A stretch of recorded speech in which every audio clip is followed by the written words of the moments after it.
So as many of you know, I spent many, many years doing kiruv. And in my years in kiruv, I often found myself at odds with many of those in my field. And chas v'shalom, I don't mean this as a negative criticism of them. Everybody's wonderful. Anybody who's doing kiruv is doing Hashem's work. They're doing incredible work. And please don't take this as a critique on them. Take it as my understanding of what I needed to do in order to do it in a way that worked best for me and what I felt was a healthy approach.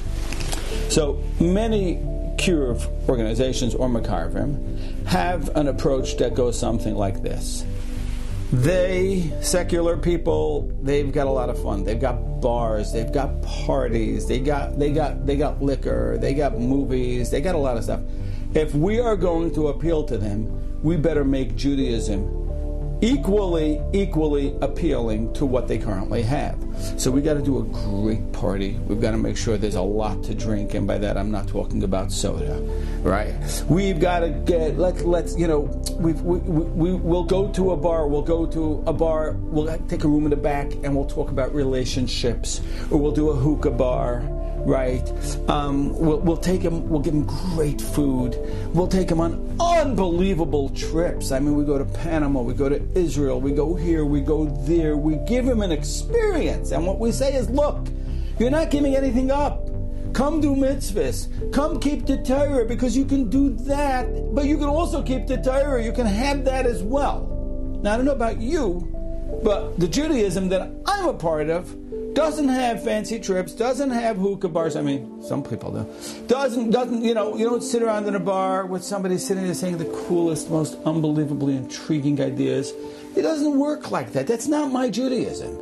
The Judaism that I have is Shachos Mincha Ma'ariv. If you daven at 7:30, where I come from, you're considered to be a bit of a slacker. Right? And if you're learning, and you were mavsik and you're learning to shmooze with your chavrusa for 2.5 minutes, that's called bittul Torah, and a sitin litin es adin on bittul Torah.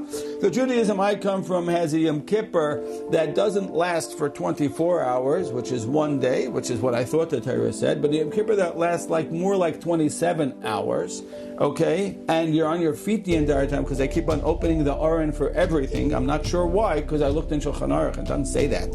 Right? And the Judaism that I'm a part of also has a bunch of other fast days. And the Judaism that I'm a part of has long nights, right? Very, I should say, long days and short nights. Fever, runny noses, doctor's appointments, lots of kids, Kanai Nahara.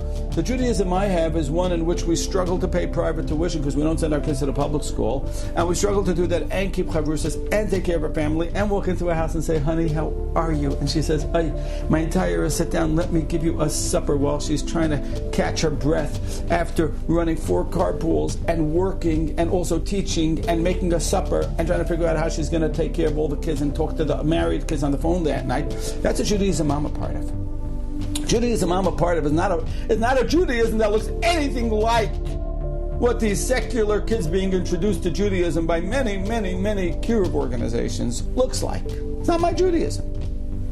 So what happens is, you get them and they say, wow, it's awesome, it's amazing, I want that Judaism. In the beginning we throw tons of love at them and we bring them to our sudas and everything. And then one day they wake up and they're like 4 kids in and they're like, this is really not what I bargained for. Oh dear, what do we do now? And that's a real problem. It's a real problem.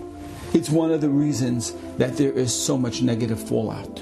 Rahman, let's learn from people who are Baalei Tshuva, who often find themselves disillusioned. And by the way, if you think that I'm making this up, I'm not. I have spoken to hundreds of Baalei Tshuva about this very problem. How many of them have confided in me. The pain that they feel like, what happened?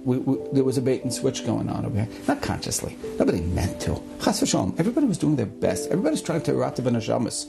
And after all that, then a person, good, so you are from that, but there's pain and there's suffering that goes on. Because we have to be entirely upfront on what we do.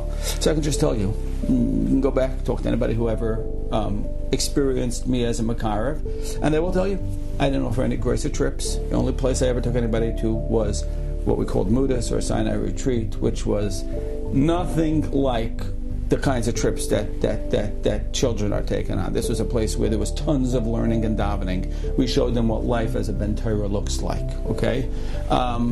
We didn't really do trips, we didn't do trips to Israel. You know where I would take people to learn? Not to the bar. I never did those bar things. I took them to the kollel.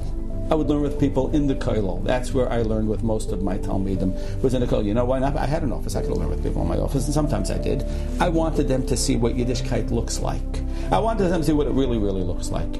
Did we have classes that dealt with all kinds of topics that we don't necessarily talk about to Bachurim and Yeshiva and Masifta? Of course we did. But we also learned Gemara, we learned Bava Basra, and we learned Tosfos also. Because I wanted them to know we have a Purim, yeah, we also have a Tisha B'Av. I had as much as I had a Purim party in my house on Purim, I also had a Tisha B'Av Megillas Eichel landing in my house. Same thing. We did the same thing, right? You know, you had a Shabbos Suda, you had a Shabbos davening. Shabbos davening, you all know what that is, right? That's a 2.5 hour experience listening to somebody drone on with Mem Kaimcha, right? That's a Shabbos davening. Not everybody loves it. You got it all, right? So that I believe is one reason why Baruch Hashem, I have not experienced that type of negative fallout from the people whom I was zeicha to join as they made their path toward Yiddishkeit, shall we say, to support as they took their journey toward Yiddishkeit. Baruch Hashem, tremendous nachas from those people, because they can never come back to me and say, but Rabbi Meisels, you exposed me to a Judaism that doesn't really exist in reality. It's not a real Judaism. No. The Judaism I exposed you to was Dalet Chelkei Shulchan Aruch. It was a very, very real Judaism. We didn't paint anything over. We didn't make it look pretty. It was what it was.